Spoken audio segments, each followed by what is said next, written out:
As world leaders gathered in New York City Tuesday for the United Nations General Assembly, fully in person for the first time in 3 years, UN Secretary General Antonio Guterres opened with a grim assessment and called on the UN's 193 members to fix what he described as colossal global dysfunction.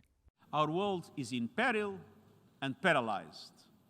Geopolitical divides are undermining the work of the Security Council, undermining international law, undermining trust and people's faith in democratic institutions, undermining all forms of international cooperation. We cannot go on like this. Division du monde. French President Emmanuel Macron used the occasion to warn that Russia's invasion of Ukraine was dividing the world and restoring the age of colonialism. In a forceful 30-minute speech, Macron pleaded for neutral countries on the war to take a stand.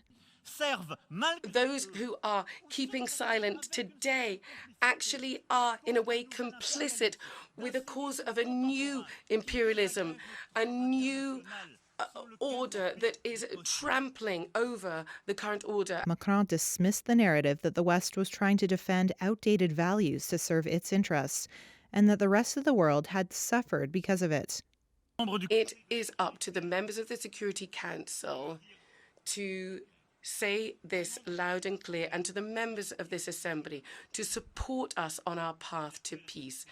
I, from this podium, call upon members of the United Nations to act so that Russia rejects the path of war and assesses the cost for itself and for all of us, and really brings an end to this act of aggression. Amid the war in Ukraine, climate change-related catastrophes, and a world still rocked by a global pandemic, Turkish President Tayyip Erdogan reminded delegates that they have a common responsibility for global stability.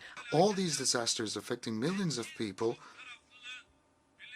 have shown, once again, that the United Nations will have to be much more effective, much more influential. On ending the conflict in Ukraine, Erdogan pointed to dialogue as being key.